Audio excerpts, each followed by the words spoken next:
បន្ទាប់ពីមានចំនួនព្រំដែនកម្ពុជាថៃសូមវិលត្រឡប់មកសិក្សានៅប្រទេសកម្ពុជាវិញដោយសម្ដេចនឹងឧបត្ថម្ភគ្រប់គ្រងដល់ការសិក្សារបស់ក្មួយៗបងប្អូននិស្សិតត្រូវបានបញ្ជូនចូលមកសិក្សាតាមជំនាញដែលសម័យខ្លួនស្នើសុំនៅតាមគ្រឹះស្ថានឧត្តមសិក្សាសាធារណៈនិងឯកជនក្នុងប្រទេសកម្ពុជាបងប្អូនមកនៅក្នុងក្រុមគ្រួសារអមតរបស់យើងបាទអញ្ចឹងត្រូវចាត់ទុកនេះដូចជាផ្ទះរបស់បងប្អូនដែរអមតរបស់យើងមួយឆ្នាំទៅមួយឆ្នាំគឺគេសរសើរហើយយើងនឹងមានលទ្ធភាពពង្រីកបាទជួយទៅដល់សិស្សដែលគាត់មានជួបការលំបាកខ្វះថវិកាឬមួយក៏ជួបបញ្ហាក៏ដែរដែលចង់ទៅរៀននេះគឺផ្ដល់ឱកាសឲ្យគាត់ទៅរៀនតទៀតនិស្សិតដែលត្រឡប់មកពីប្រទេសថៃវិញមកបន្តការសិក្សានៅបរិយាកាសកម្ពុជាបច្ចុប្បន្ននេះខ្ញុំទទួលបានអាហារូបករណ៍សិក្សានៅសាកលវិទ្យាល័យវិទ្យាសាស្ត្រសុខាភិបាលខ្ញុំពិតជាមានអារម្មណ៍រីករាយខ្លាំងណាស់ដែលបានទទួលនៅអាហារូបករណ៍ដ៏ថ្លៃថ្លាខ្ញុំមានឱកាសចូលបន្តការសិក្សានៅក្នុងសាកលវិទ្យាល័យ CADT ជានិស្សិតដែលទើបតែត្រឡប់មកពីប្រទេសថៃវិញសប្តាហ៍ថ្ងៃខ្ញុំកំពុងតែបន្តការសិក្សាថ្នាក់អនុបណ្ឌិត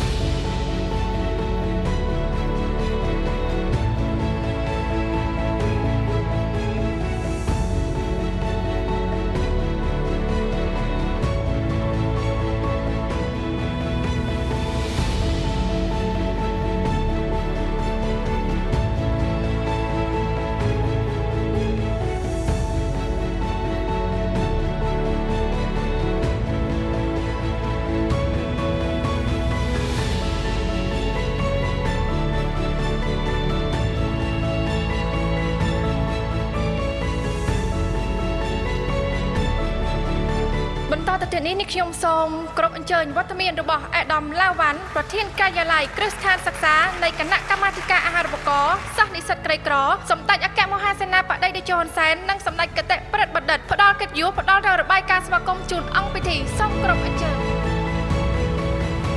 នៅក្នុងឆ្នាំ2025នេះនិស្សិតកម្ពុជាដែលកំពុងសិក្សាក្នុងប្រទេសថៃទាំងរូបភាពបង់ថ្លៃនិងអាហារូបករណ៍មានចំនួនសរុប1871អង្គអ្នកក្នុងឱកាសថ្លែងសារពិសេសទៅកាន់ជនរួមជាតិសម្ដេចអគ្គមហាសេនាបតីតេជោហ៊ុនសែនប្រធានព្រឹទ្ធសភាបានអំពាវនាវដល់ក្មួយៗដែលរងសម្ពាធនិងត្រូវបានគេរើសអើងនៅក្នុងប្រទេសថៃបន្ទាប់ពីមានចំនួនព្រំដែនកម្ពុជាថៃសូមវិលត្រឡប់មកសិក្សានៅប្រទេសកម្ពុជាវិញដោយសម្ដេចនឹងឧបត្ថម្ភគ្រប់គ្រងដល់ការសិក្សារបស់ក្មួយៗបងប្អូននិស្សិតត្រូវបានបញ្ជូនចូលមកសិក្សាតាមជំនាញដែលសម័យខ្លួនស្នើសុំនៅតាមគ្រឹះស្ថានឧត្តមសិក្សាសាធារណៈនិងឯកជនក្នុងប្រទេសកម្ពុជា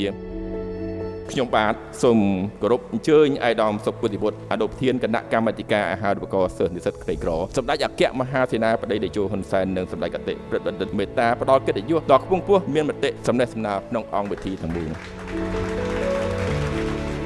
ក្នុងនាមគណៈកម្មាធិការអាហារូបករណ៍និងក្នុងនាមខ្ញុំផ្ទាល់សូមស្នើក្រសួងអប់រំយុវជននិងកីឡាក្រសួងស្ថាប័នពាក់ព័ន្ធបាទមេត្តាផ្ដល់កិច្ចសម្របសម្រួលបាទសម្ដៅឲ្យនិស្សិតបានចុះឈ្មោះចូលសិក្សានៅតាមបណ្ដាគ្រឹះស្ថានឧត្តមសិក្សាសាធារណៈនិងឯកជននិងស្នើគណៈគ្រប់គ្រងគ្រឹះស្ថានឧត្តមសិក្សាមេត្តាផ្ដល់ការយោគយល់និងផ្ដល់អាហារូបករណ៍ជូននិស្សិតត្រឡប់ពីប្រទេសថៃ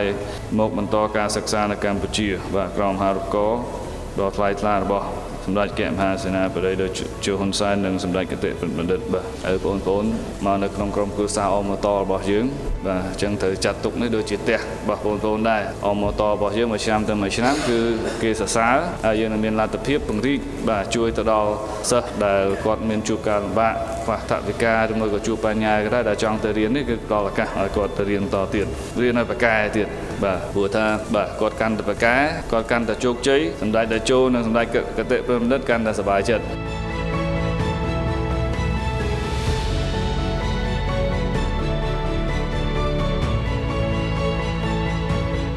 ជំរាបសួរនាងខ្ញុំឈ្មោះអ៊ីនពេជ្រដារីយ៉ាជានិស្សិតដែលត្រឡប់មកពីប្រទេសថៃវិញមកបន្តការសិក្សានៅបរិយាកាសកម្ពុជា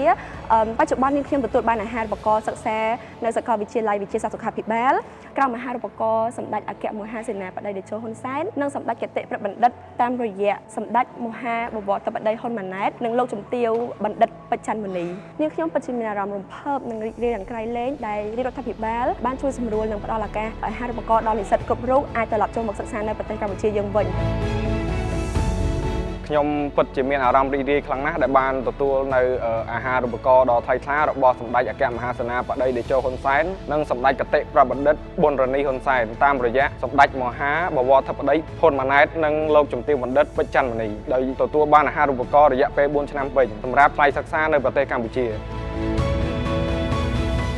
ជំរាបសួរនាងខ្ញុំឈ្មោះផេងស្រីមានជានិស្សិតអាហារូបករណ៍ដែលវិលត្រឡប់មកពីប្រទេសថៃ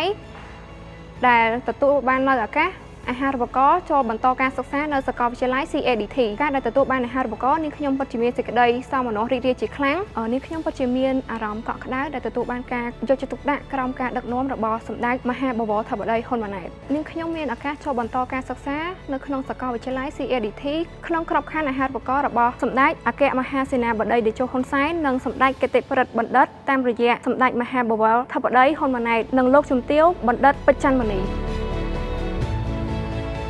ជំរាបសួរខ្ញុំបាទឈ្មោះម៉ងសុភីម៉ូលីហេងជានិស្សិតដែលទើបតែត្រឡប់មកពីប្រទេសថៃវិញសប្តាហ៍ថ្ងៃខ្ញុំកំពុងតែបន្តការសិក្សាថ្នាក់អនុបណ្ឌិតនៅវិទ្យាស្ថានបច្ចេកវិទ្យាកម្ពុជាក្រោមអាហារូបករណ៍របស់សម្ដេចអគ្គមហាសេនាបតីតេជោហ៊ុនសែននិងសម្ដេចគតិប្រិទ្ធបណ្ឌិតប៊ុនរនីហ៊ុនសែនតាមរយៈសម្ដេចមហាបវរធិបតីហ៊ុនម៉ាណែតនិងលោកជំទាវបណ្ឌិតពេជ្រច័ន្ទមនី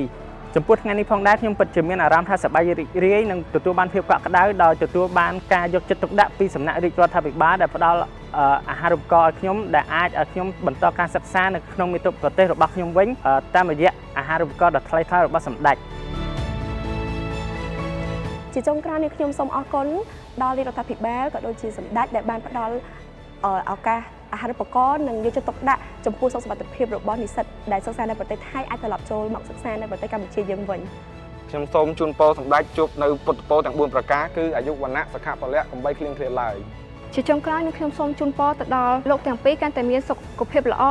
និងមានការគ្រប់គ្រងប្រទេសឲ្យកាន់តែរីកចម្រើនទៅខាងមុខបន្តទៀតជាចុងក្រោយខ្ញុំសូមយកឱកាសនេះអរគុណទៅដល់សម្ដេចទាំងទ្វេនិងលោកជំទាវបណ្ឌិតឲ្យទទួលបានពុទ្ធពរទាំង4ប្រការគឺអាយុវណ្ណៈសុខៈពលៈកំបីគ្លៀងគ្លាឡើយសូមអរគុណ